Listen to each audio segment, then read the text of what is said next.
안녕하세요. 레일더비디오 레더비입니다. 오늘은 제가 왜 맥북을 구매하게 되었는지 한번 설명드려볼까 합니다. 저는 불과 작년까지만 해도 윈도우와 삼성폰만 쓰고 애플 제품은 별로 좋아하지 않는 사람이었습니다. 계속 써오던 제품들을 쓰는 게 더 익숙하기도 하고 제가 개인적으로 애플 제품들을 별로 좋아하지 않았어요. 제가 생각하는 애플은 아이폰, 애플워치, 맥북, 아이패드 이런 걸 한 번에 다 같이 써야 애플에서 자랑하는 그 엄청난 호환성을 누릴 수 있다고 생각을 했었는데요. 사실 저는 지금도 맥북을 제외하면 아직도 갤럭시 폰, 갤럭시 워치, 갤럭시 버즈, 그리고 갤럭시 패드, 마지막으로 윈도우 데스크탑까지 사실 애플과는 좀 많이 떨어져 있는 사람이었어요. 그런데 갑자기 제가 맥북을 구매하게 된 이유는 주변에서 말씀하시기를 가격 대비 좋은 성능, 그리고 영상 편집하는 데에서 맥북이 훨씬 좋다라는 소리를 듣고 맥북을 구매하게 되었습니다. 그리고 제일 중요한 맥에서만 사용할 수 있는 파이널 컷 프로도 사용해보고 싶어서 맥북을 구매하게 되었습니다. 일단 장단점도 많이 있겠지만 저는 개인적으로 상당히 많이 만족하면서 맥북을 지금 사용하고 있습니다. 윈도우만 쓰다가 맥북으로 넘어오니까 초반에는 적응하기 좀 힘든 부분이 없지 않아 있었습니다. 하다못해 매직 마우스나 트랙패드 같이 애플 제품에서만 사용하는 기능들도 적응하는데 초반에는 좀 어려움이 있었는데요. 어려움이 있었지만 시간이 그렇게 오래 걸리지는 않았습니다.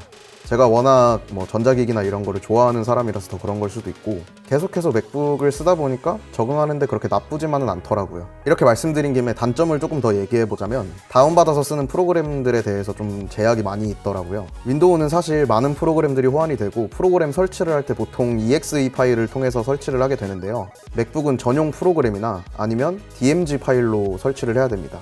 exe 파일은 맥북에서 사용할 수가 없어요. 그리고 윈도우에서 쓸 수 있는 프로그램들도 맥북에 있는 것도 있지만 없는 것도 많이 있었고, 그리고 윈도우에서는 무료로 사용할 수 있는 프로그램이 맥북에서 사용을 하려니까 유료로 전환되는 프로그램도 있더라고요. 예를 들면 제가 윈도우를 사용할 때 압축 파일을 여는 프로그램을 제가 반디집이라는 프로그램을 사용했었는데 맥북에도 반디집이 존재하긴 합니다. 근데 맥북은 유료로 구매를 해야 사용할 수 있더라고요. 물론 대체 프로그램들이 많이 있어서 저도 다른 프로그램을 사용해서 맥북에서 압축 파일을 열고 있습니다. 이 외에도 맥북 성능 자체는 많이 좋은데 게임이나 이런 것들이 많이 호환이 안 됩니다. 롤은 호환이 되기는 하는데 제가 롤을 하지를 않아서 사실상 맥북으로 할 수 있는 게임이 아예 없더라고요. 두 번째 장점은 USB-A 타입이 없다는 겁니다. 보통 윈도우 노트북에는 USB-A 타입이 적어도 한두 개 정도 이상은 다 들어있는 걸로 제가 알고 있는데요. 요즘 좀 없어지는 추세기는 합니다. 근데 맥북 M1 기준 USB-A 타입은 아예 하나도 존재하지 않고요. C 타입만 있습니다. 물론 썬더볼트라는 좋은 기능을 탑재한 USB-C 타입이지만 A 타입이 없다는 건 좀 많이 불편했어요. A 타입이 없다 보니까 HDD 외장하드나 일반 USB를 연결할 때 C타입 허브를 꼭 사용해서 연결해야 된다는 단점이 있었습니다. 저는 맥북 처음 살 때 A타입이 없다는 걸 알고 있어서 맥북을 살 때 벨킨 허브도 같이 구매를 했는데요. 그거를 이용해야만 USB A타입을 사용할 수 있었습니다. 그리고 맥북에는 랜 포트가 없어서 유선 랜을 사용하려면 그것 또한 벨킨 허브를 사용해서 유선 랜을 사용할 수 있습니다. 허브가 없으면 사용 못하는 기능들이 있기 때문에 그것도 단점이라고 볼 수 있을 것 같아요. 적응 기간도 단점이라고 할 수 있지만 앞에서 말씀드렸기 때문에 넘어가도록 하겠습니다. 이제 장점들을 소개해볼까 하는데요. 확실히 단점보다는 장점들이 더 많은 것 같습니다. 첫 번째로는 윈도우보다 편의성과 직관성이 뛰어납니다. 적응 기간이 필요한데 어떻게 편의성이 높냐라고 생각하실 수도 있는데요. 이게 적응 기간을 지나고 적응을 하게 되면 윈도우보다 훨씬 편한 것 같습니다. 윈도우 설정을 가보면 뭔가 생각보다 되게 복잡하게 되어 있는데 맥북 설정을 들어가 보면 되게 직관적으로 잘 표현되어 있어서 처음에 세팅을 할 때 생각보다 많이 편리하게 세팅을 했던 것 같아요. 그리고 저희 티미고 감독님들 로켓펀치님과 김비디오님이 전부 맥북을 사용하고 계시는데요. 그렇다 보니까 애플 제품에서 사용할 수 있는 에어드롭을 사용해서 파일을 주고받을 때 상당히 편리했습니다. 용량이 큰 영상 파일들은 주고받기 좀 힘들어서 저희는 보통 그런 건 구글 드라이브를 이용을 하고요. 영상 기획안이나 큐시트 같은 걸 공유할 때는 카톡을 이용하는 게 아니라 보통 에어드랍을 이용해서 저희는 주고받고 하고 있습니다. 카톡을 이용 안 하고 에어드랍을 사용하다 보니까 속도도 좀 더 빠른 것 같고요. 바로바로 공유가 돼서 카톡방을 들어가고 다운받고 할 필요 없이 에어드랍만 켜놓으면 파일 주고받기가 되기 때문에 간편하게 사용할 수 있었습니다. 두 번째로는 영상 제작자에 관한 것인데요. 파이널 컷은 조금 이따 말씀드리도록 하고 일단 프리미어부터 먼저 말씀을 드려볼게요.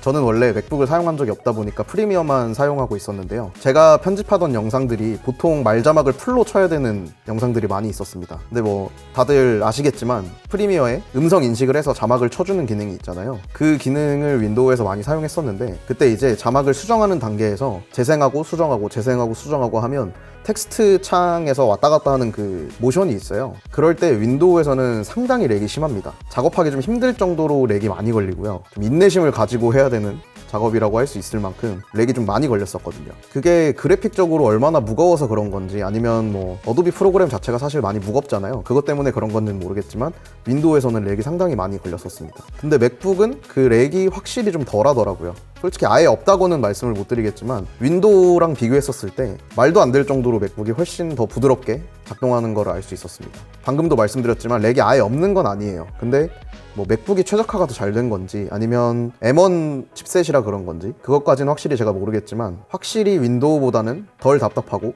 훨씬 편했습니다. 그리고 마지막으로 맥북에서는 이제 파이널 컷 프로라는 프로그램을 사용할 수 있었는데요. 저희 팀이고 감독님들은 전부 다 맥 OS를 사용하시고 다 파이널 컷으로만 작업을 하시기 때문에 저도 무조건적으로 파이널 컷을 쓸 수밖에 없었습니다. 뭐 물론 프리미어를 사용해서 작업을 할 수도 있겠지만 덕션에서 다 같이 파이널 컷을 사용하다 보니까 뭐 프로젝트 파일을 주고받아서 편집을 하거나 제가 편집했던 거를 다른 감독님들이 더 가져가서 수정을 하실 때 프로젝트 파일 자체를 옮겨서 사용하면 더 편하기 때문에 요즘은 저도 프리미어랑 파이널 컷을 같이 사용하고 있습니다. 다들 아시겠지만 파이널 컷 프로는 맥에서만 사용할 수 있는 프로그램이기 때문에 이것도 장점이라고 할 수 있을 것 같습니다. 뭐 또 여러 가지 장단점들이 있겠지만 제가 직접 몇 개월간 지금 맥북을 사용하면서 느꼈던 장단점들은 이 정도가 있을 것 같아요. 사실 미디어 컨텐츠를 제작하는 사람이라고 하면 맥북은 거의 필수인 것 같아요. 제가 뭐 공연이나 이런 걸 가봤었을 때 방송실 쪽에서도 대부분 다 맥을 사용하시고 뭐 무대에 송출되는 영상이라든지 뭐 그런 것들도 다 맥북으로 다들 하시는 걸 보면 이쪽 업계에서는 사실 맥북이 거의 필수라고 느껴지는 것 같아요. 그리고 다들 맥북을 사용하시다 보니까 협업을 할 때도 맥북이 훨씬 더 편한 게 없지 않아 있습니다. 아까 말씀드렸다시피 에어드랍이라던가 아니면 뭐 프로그램에 대한 호환성 이런 것들이 맥북을 다들 사용하다 보니까 협업할 때는 맥북을 사용하는 게 훨씬 편한 것 같아요. 지금까지 제가 맥북을 구매하게 된 이유를 말씀드려봤는데요. 시청하시는 분들한테 도움이 되셨을지 모르겠습니다. 제가 지금까지 맥북을 사고 사용하면서 한 번도 후회했던 적이 없었기 때문에 여러분들한테도 맥북을 추천드릴 수 있을 것 같아요. 혹시 더 궁금하신 게 있으시다면 댓글 남겨주시고 구독 한 번씩 꼭 부탁드리겠습니다. 지금까지 레일더 비디오 레더비였습니다. 감사합니다.